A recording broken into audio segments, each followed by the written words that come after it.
Good. All right, let me ask you guys one question before we wrap this up. I kind of drilled Craig a little bit on this one. What is the difference between ethnicity and race? Because and culture, because we're talking about Latina, but is that really her ethnicity? Is it her race? Is it her culture? That one to me I felt like was like generic enough that I knew it might fit. But I think of race as more like fixed categories that are constructed by society, so Okay. that we put these labels on them. Yeah, and Does I anyone was. kind of agree with that? Do you I feel thought like? that race has to do with like features that people have, certain features, Okay. physical features and things. Okay. It could be skin color, it can be other features that describe race. All right. I'm asking that because it has evolved. Race has evolved, ethnicity has evolved, culture has evolved.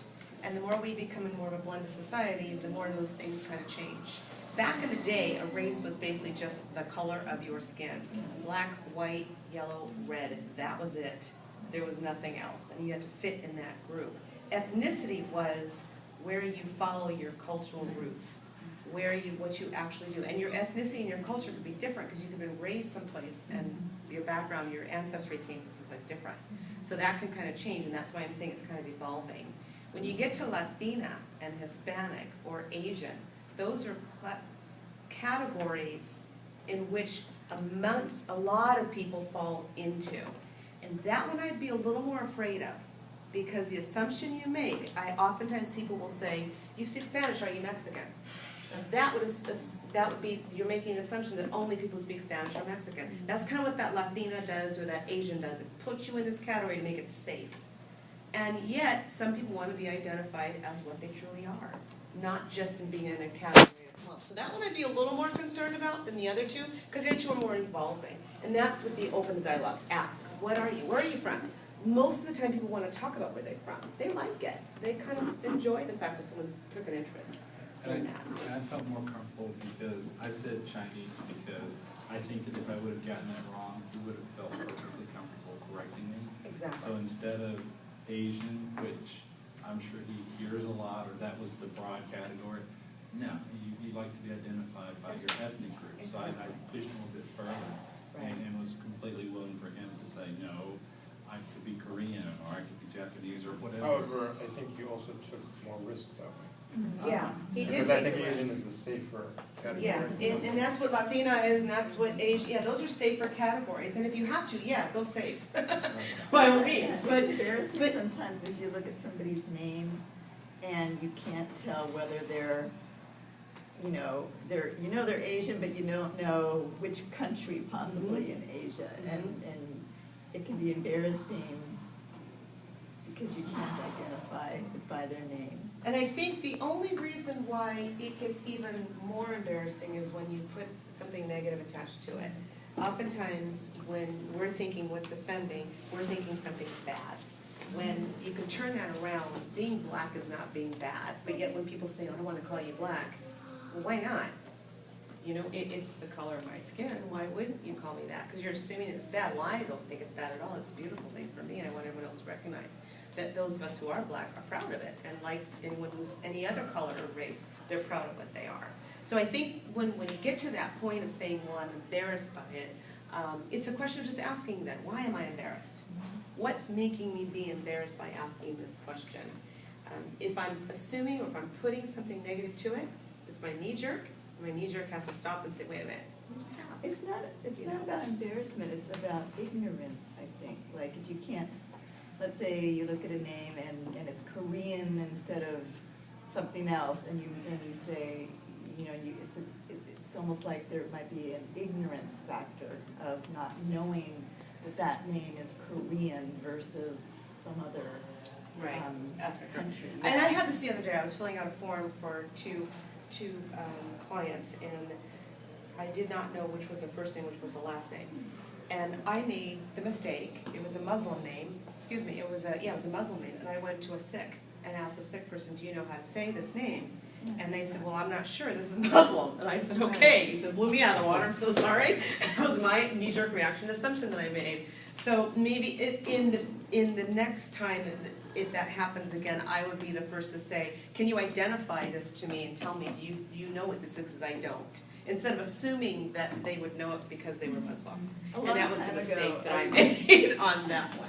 I worked with an ESL program years ago, and we had to put people together as roommates.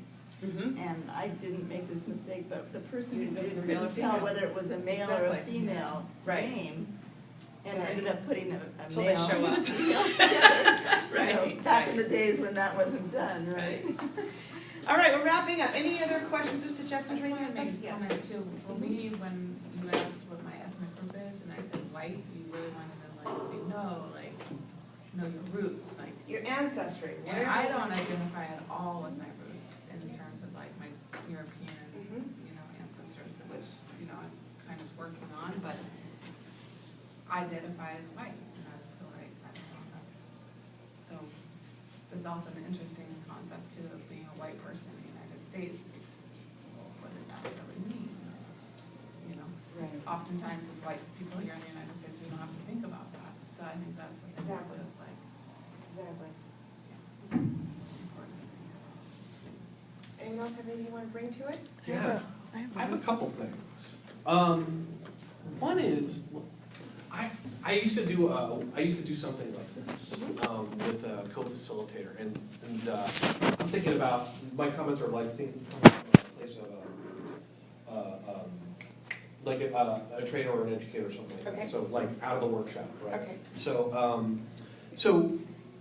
and when I've done this with a couple of different co-facilitators, I've had this experience where the people who I'd be co-facilitating with are people who identify as folks of color, or might be women, or might be identified as LGBT, and having done some of these types of activities in co-facilitator teams, feel like I get feedback, or what I've heard from the folks that I've worked with, is that they felt sunburned by activities like this.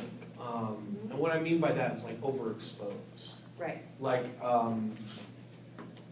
so I guess I want to offer that in terms of thinking about, well, how do I use this tool? And because I get the idea about it around having, I think I get the piece to this activity is, having us question our assumptions and to be able to start having some conversation with somebody, right? Right, well, it can go in many ways. One, you can use it for that, you can use it to go into assumption, you can use it to go into generalizations or stereotypes, or you can use just to get into dialogue. Because I think oftentimes, especially in these type of groups that we have together, I don't want to speak for every Hispanic in the world. Oh. That's not my intent. And neither would you want to speak for every white male in the world. You can't. And so this is just getting specific to who are you? Who are you and what are your things? And here's where I may want to know you a little differently or a little better. And the dialogue is what is most important. It opens up the ability to, one, get out of that discomfort of having the dialogue. So it gives you that. And two, discuss some of the why is it uncomfortable. So let's talk about why it is uncomfortable, because oftentimes in sessions, we can't even get to the point of talking because we haven't talked about why it's not important to talk, or why it is important to talk about it.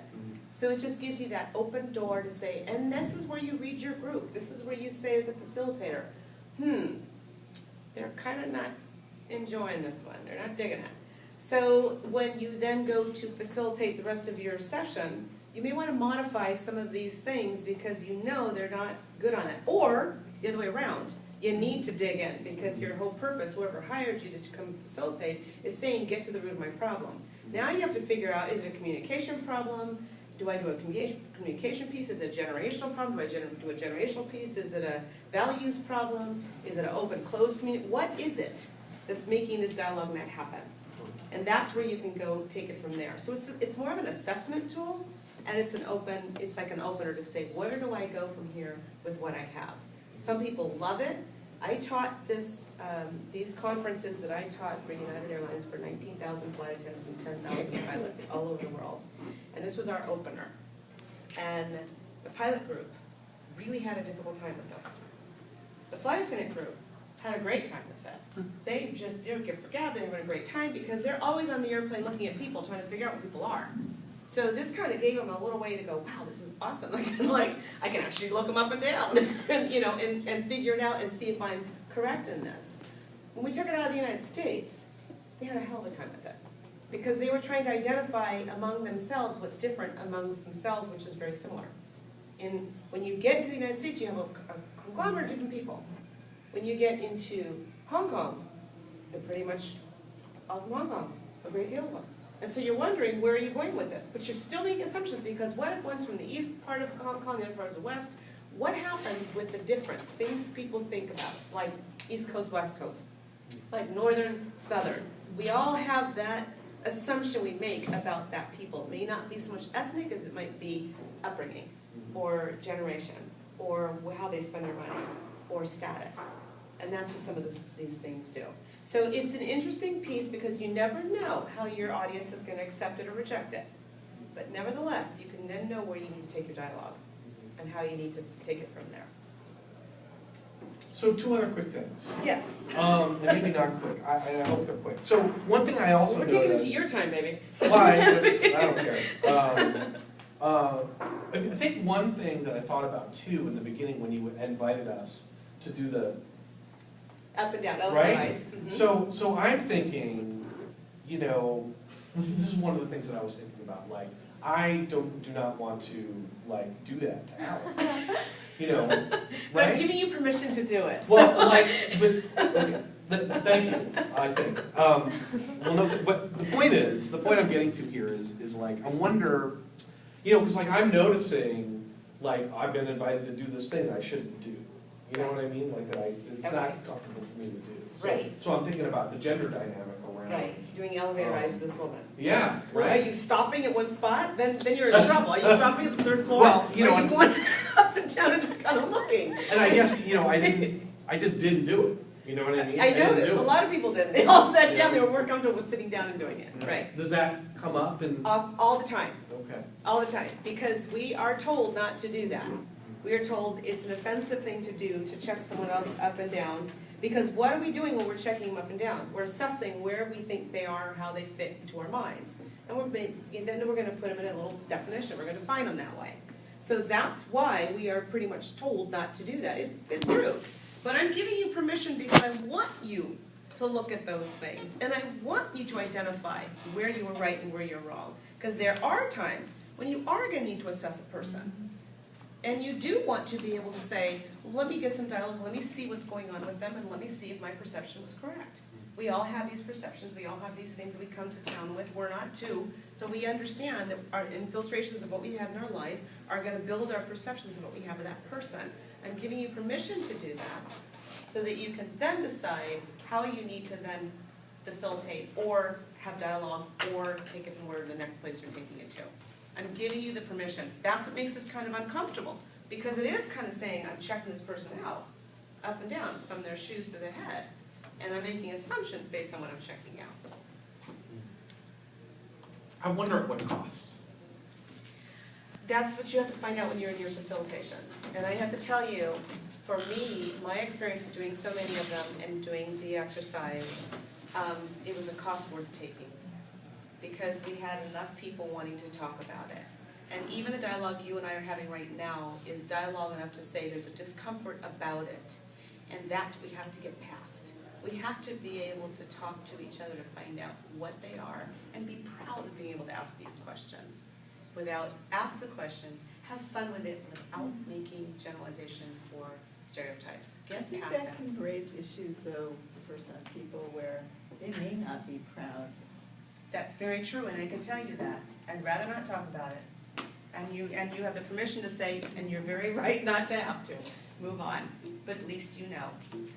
So, I mean, it's opening up the conversations. It makes people uncomfortable, but sometimes some of this work does do that. It does make people uncomfortable. If you don't attack people with it, if you don't pinpoint certain things, it's just basically an introduction piece, it's not bad. You can have fun with it. And you don't have to tell people, stand up and stare at each other, I want you to. You basically just hand it out, you say, stand up, take a look at each other, you know, look up each other and down, and go ahead and start answering your questions. If they choose to do that, that's great. If they don't, that's okay too. The object is to get an introduction and to fill out your group, and to see what they are. Well, I feel like that was the difference of what you guys were talking about. It seemed like you were talking more about like metaphorically looking, that you want us to look deeper, you want us to go into the assumptions and all that, and I feel like your discomfort was more around the physical act of looking someone up and down. Was that part of it? Yeah, I think that was part of it. I'm also thinking about, I guess, you know, the conversation we had earlier about inviting people to talk about their race or their ethnicity, I think is awesome. I wonder about at what cost do we invite that conversation by this process? You know, whether I'm, you know, feeling creepy about Googling, you know, Alex, or the conversations that we might have. Like, I appreciate what you guys were talking about, in terms of, I'm sorry, I didn't get your name. Chris. Chris? Yeah, Mark. When you were saying that, you know, Mark took a risk by identifying you as Asian, excuse me, as Chinese, right? And I just feel like that some of these things are tapping into some larger dynamics too, around like, you know, the perpetual foreigner for many Asian Americans, and how that might be hurtful. So I don't know. So I guess I'm wondering at what cost are we getting to some of the stuff that I agree with you that we do need to talk about. And what's happening usually is just the two of you who are talking. So offenses doesn't happen as much when there's two people talking. Now, if you're out here and you're saying, oh, he said this, and that's a different story. Then you're exposing, you're kind of opening it up, and you're opening it up to almost embarrass or maybe even put that person on the spot. But when you're having dialogue between two people and you're just kind of doing an introduction, you will know, Alex will tell you what she wants to tell you. And you're going to share as much as you want to share. It's going to stop there.